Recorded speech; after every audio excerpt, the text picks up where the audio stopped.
Today we're going to make an Indian inspired curry. This is something I've worked on throughout the years, and I believe that I've perfected it to where it is incredibly delicious, even if it's not exactly authentic. Let's take a look. Alright, so for this Indian inspired curry, there are a number of ingredients you're going to need, both fresh ingredients and dry ingredients. When it comes to the fresh ingredients, first and foremost, you're going to need some chicken. Now, I like to use chicken thighs. You can technically use chicken breasts, but the problem with chicken breasts is that they're really easy to overcook, so I always just get a bunch of chicken thighs, package them up in 1-pound bags, freeze them, and then I have them ready to go for whenever I need them. So I use about 2 pounds of chicken thighs. You can do it with beef or pork or anything else as well, but chicken in general tends to be the one that I find works the best. Additionally, you're going to need 1 large yellow onion. Now, it doesn't have to be this humongous. This just happens to be gigantic, but you're going to need about that much. You can go half an onion. You can go less if you want. Personally, I like having a lot of onion in mine, but regardless of what you decide to do, it's going to be good. The next thing you're going to need is garlic cloves. Now, I typically just kind of grab a small handful. Your mileage may vary. You may decide to do less than that. You really could get by doing less, but I typically will do, like 8 to 10 of them. I just kind of guesstimate, grab as many as I want. So we've got the chicken, the garlic, the onion. You're also going to need some fresh ginger. I like using the ginger paste whenever I have it available. You can also just get a jar of minced ginger as well. That works just as well. If you don't want to use the fresh stuff and you happen to have the dry stuff, you can use the dry stuff. The only difference is when you will incorporate it into the recipe. So that's really the only thing that matters in that case. Another thing you're going to need is some yogurt. Now, you can use regular whole milk yogurt. You can use Greek yogurt if you prefer Greek yogurt. Any of those are going to work, but mainly you want the stuff that's a little more fatty because it tends to give better flavor. And then another thing that you're going to need is half and half. I believe that traditionally this is done with heavy cream. I do it with half and half because it gives it a good richness without being too heavy, and it still gives it a lot of flavor. And then tomato paste. Now, I prefer using the stuff that's in a tube because it's just much easier to get a little bit out at a time that way. You're going to need roughly about 2 to 4 tablespoons depending on the size of the batch you're making. But getting the squeezed stuff is a game changer when it comes to doing just a little bit at a time. So that's all of our wet ingredients that are going to make up the majority of the recipe. But before we can even get into all of that, something we need to do absolutely is put together our dry ingredients. Hi, Future Guy here. One thing that I forgot to mention is something that you will be adding to the curry sauce once it's in the pan is you're actually going to be adding some lemon juice. You don't need a lot of it, but it is still going to be important. So make sure that you know about that. There, back to the video. Now for the sauce base, one of the things you're really going to need is a bunch of dry ingredients. The most obvious thing is curry powder. It doesn't have to be salt-free, that just happens to be what I grabbed when I bought some, but you will need that. And I usually use about 6 tablespoons of that. You can do less if you want. It's not going to make a dramatic difference in the spice level.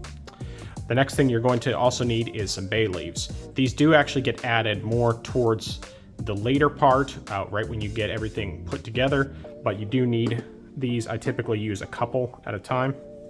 You're also going to need some cinnamon.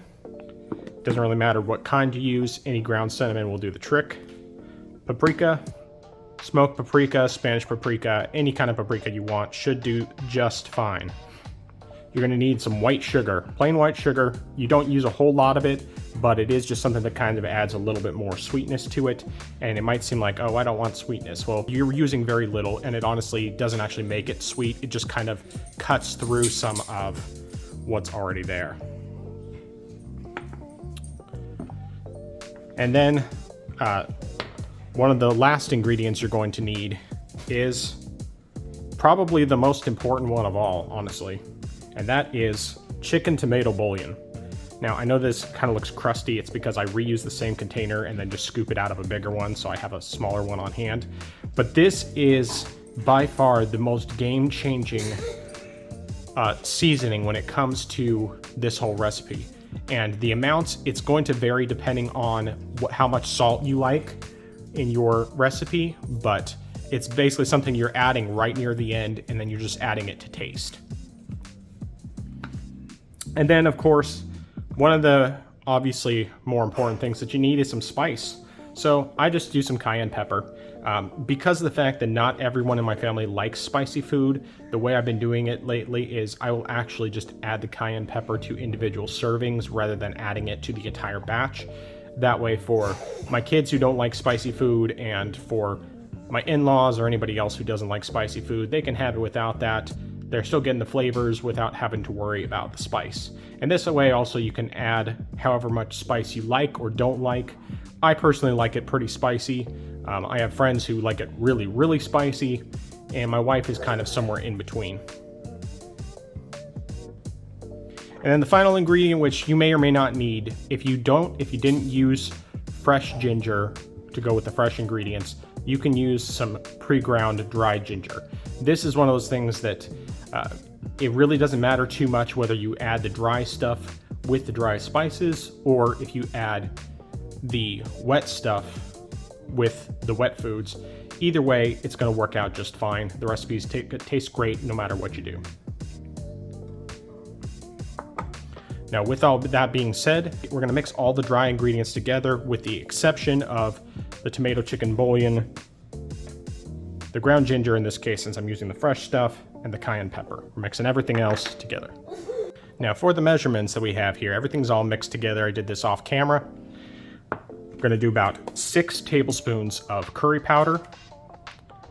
Then you do 1 teaspoon of cinnamon, 1 teaspoon of paprika, 1 tablespoon of white sugar, and then if you are adding it, you'll do half a teaspoon of ground ginger. And then as far as the bay leaves go, I just add a couple of them. Typically these don't actually go in with everything until after I've done the other steps, but for the sake of just having them on hand, here they are ready to go. Now with the wet ingredients, the things that we're going to need, first of all, you need 1 cup of whole milk yogurt or Greek yogurt, whichever kind of yogurt you're using. So you're going to use 1 cup of that. You're going to add that to a measuring cup. Then you're also going to do 1 cup of half and half. And then you're going to do 2 tablespoons of tomato paste.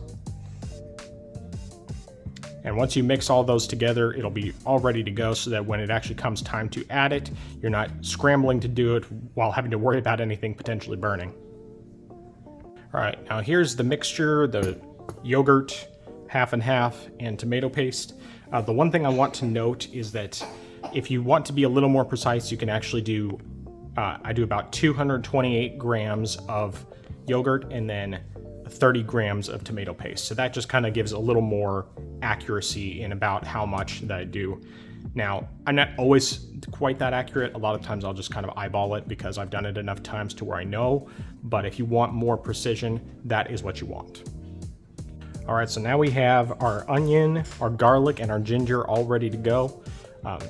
To clarify on the ginger, it actually ends up being, most of the time, closer to one teaspoon of ginger. So that ends up being roughly 5 grams.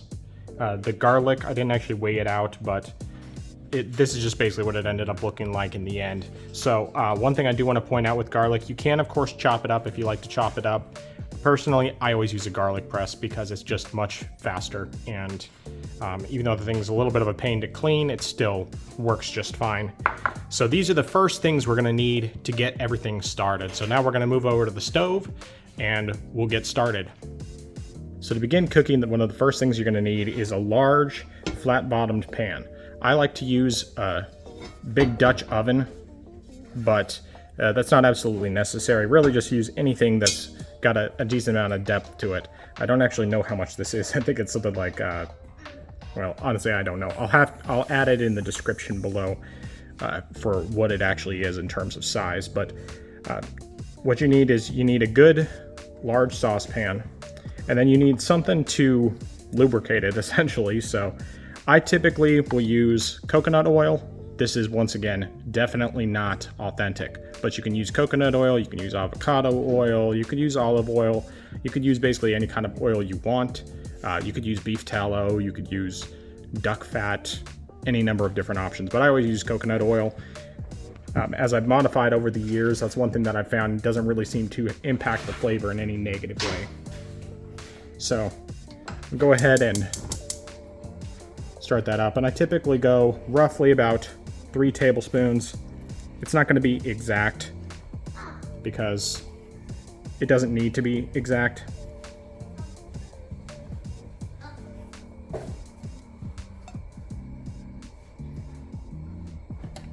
But we'll let that go for a little bit, get melted up. And once it gets melted, we'll add the onions and get started. And now that the oil is melted, I'm going to go ahead and add the onions to it.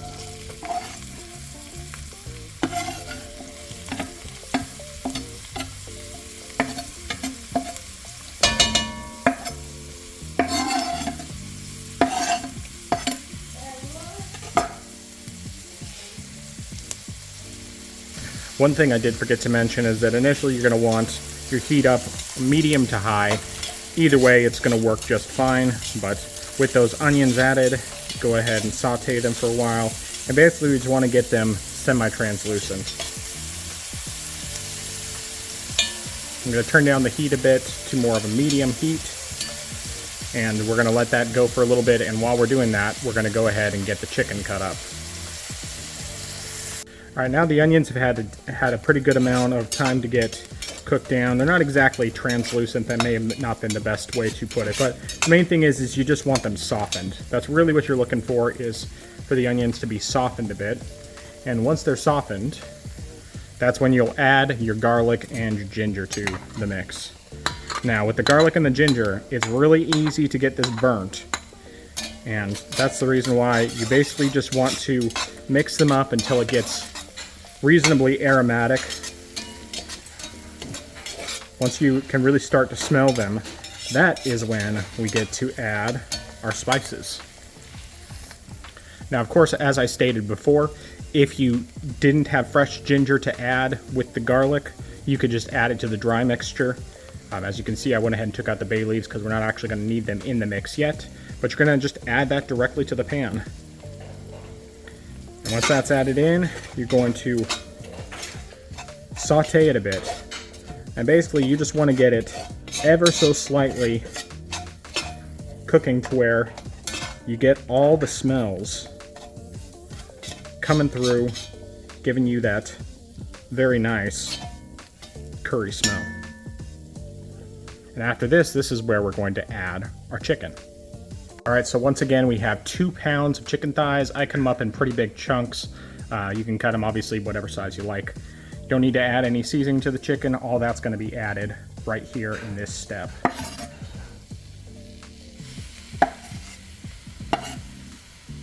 Now, as far as the amount of time that you want to spend cooking those seasonings, it's really just about 30 seconds to a minute. You don't want to cook them real long. They don't need long to cook. It's just kind of to get them, I guess, aromatic is really the best way to put it. But add the chicken, and then from there, you'll start stirring it around. You just want to get the chicken reasonably coated with the seasonings. You don't have to worry about getting it really cooked at all too much right now. It's basically just all you really want to do is just get the seasonings around the chicken so that they're well coated, and that way everything mixes better once you add the wet ingredients to the mix. So here you're going to add that mixture of yogurt, half and half, and tomato paste.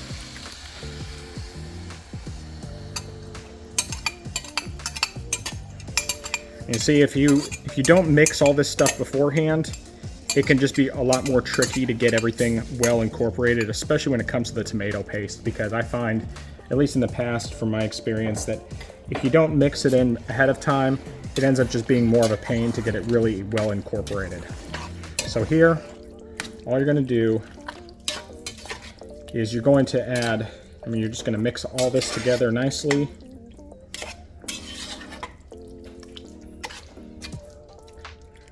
And this is where there's one ingredient that you want to add right here. And that ingredient is lemon juice. Now, of course, you can use fresh lemons, whatever. I typically guesstimate roughly about 1/4 to 1/2 cup. And you're just going to mix that in here.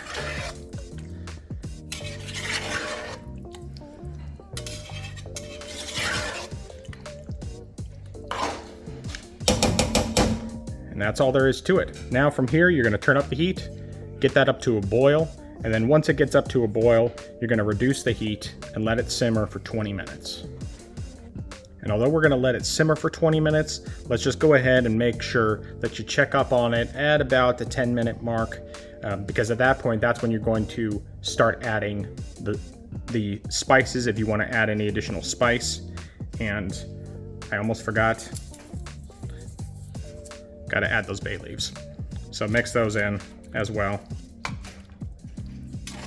But now we'll let it simmer for 20 minutes. Check at about 10-minute mark. The chicken should be pretty well cooked by that point, or should be completely cooked by that point.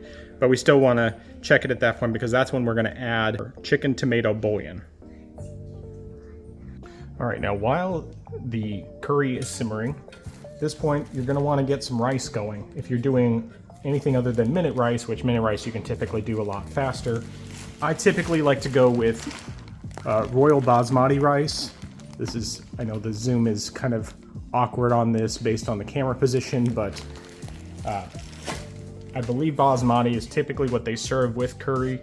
I personally like it best for that, but really it doesn't matter what kind of rice you use. I've used minute rice, I've used jasmine rice, I've used regular plain white rice, and I've used minute rice.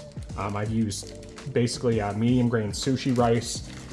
Any of those things will work just fine, but I typically will do about 2 cups of rice in an Instant Pot, along with 3 cups of water. And give that a good stir.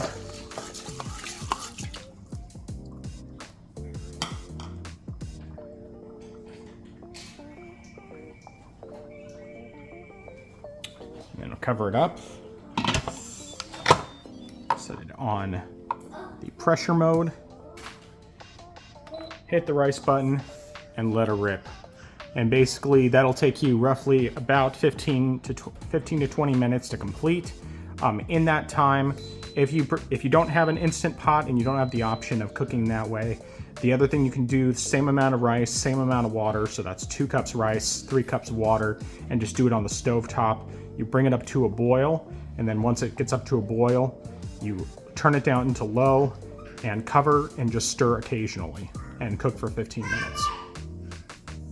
Now, one important thing to keep in mind when it comes to the curry is if you get to the halfway mark and the chicken is not looking more or less all white like this, then it's probably not done. Like if you come across any pieces that look more like they're a little more translucent or pink, that's when you need to definitely give it some more time. But I say if you're keeping it around medium to medium low heat, probably about the 10 to 15 minute mark, everything should be done. So see, like if you look at this piece of chicken, this one's not done yet. And you want to make sure that all the chicken is cooked before you start adding the other ingredients, because you're doing it at that point to taste. So we're going to let that keep going for a bit longer, and when we're ready, we'll start adding the tomato chicken bouillon. All right, we're at about 11 minutes into the cooking time. So at this point, looking at the chicken, it's looking like it's done, right? Like it's fully cooked, which is the most important thing. This is where we get to start adding one of the most important ingredients, to be honest, and that is the tomato chicken bouillon. So I recommend starting with about 2 tablespoons of this stuff. If you really are like super sensitive salt, you might want to do even less than that. but I would say minimum do 1 tablespoon to start. We tend to like our stuff a little more salty, so do 2 full tablespoons, give it a good stir, and then you can taste and find out whether or not it is the right saltiness level for you. But this tomato chicken bouillon, don't skip out on it. It is by far the most crucial ingredient for a great flavor on this. I cannot express highly enough how important this is. I have made this recipe and modified it throughout the years, and I've been doing this recipe about 10 years, and this is the one thing that I found that always makes it taste better every single time. No matter what other ingredients you use, no matter what meat you use, and no matter what spice level you go at, having that tomato chicken bouillon, it just completely changes how great this stuff tastes. So I'm going to do a quick taste test of the sauce here, just see how it is.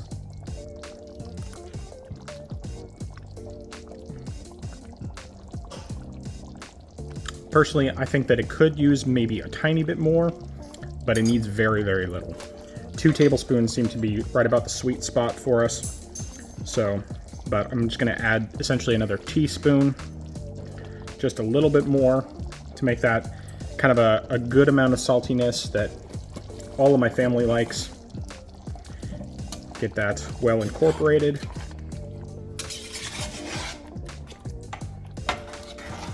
And then let that continue from here. Now, one thing I will say at this point, we got about 6 minutes left for this thing until this thing is done cooking. You can add some optional ingredients, and these optional ingredients are a big part of why I call this channel Not Authentic But Delicious. And if you are very sensitive to how authentic this is, and you've looked at it so far and been like, oh, that's not too bad, it's not too far off, and you're going to be like horrified at adding something that's not authentic, you might want to fast forward like 30 seconds here. But the 2 things that I typically add, because my family likes them, are green beans, frozen green beans, and corn. It doesn't have to be canned corn. That's usually what we use. We drain it and then add it to that.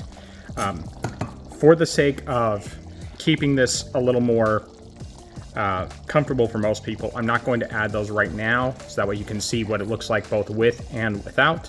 But those are things that we typically add when we make this recipe.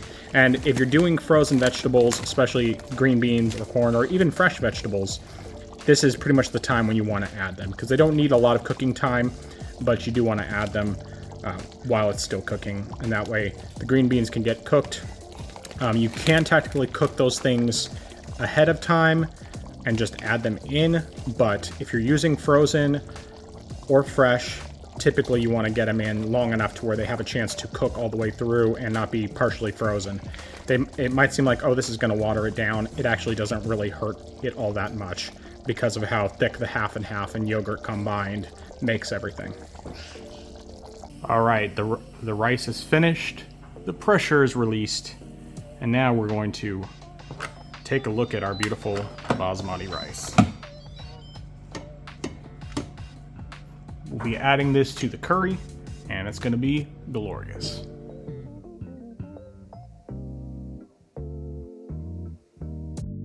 Now there's the final product. We have both some without the green beans and corn, topped with some cilantro, as well as some that has the green beans and corn, topped with cilantro. Both of them, I added some flatbread on the side. I didn't actually have any naan at the time, so this is what I had on hand. I definitely recommend this as a side here. Tasty Bites Indian Madras lentils. They're really good, just as a nice little side to go on the plate.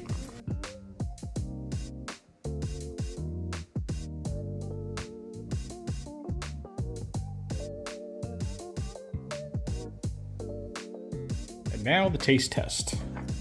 Get a little bit of both the curry and the rice. Alright, so let's give this a try.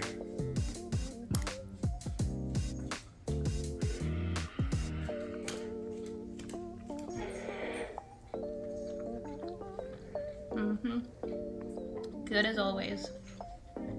Thanks for watching this video. If you like the recipe and you want to see more, please like and subscribe, and stay tuned for more great stuff that is not authentic, but is always delicious.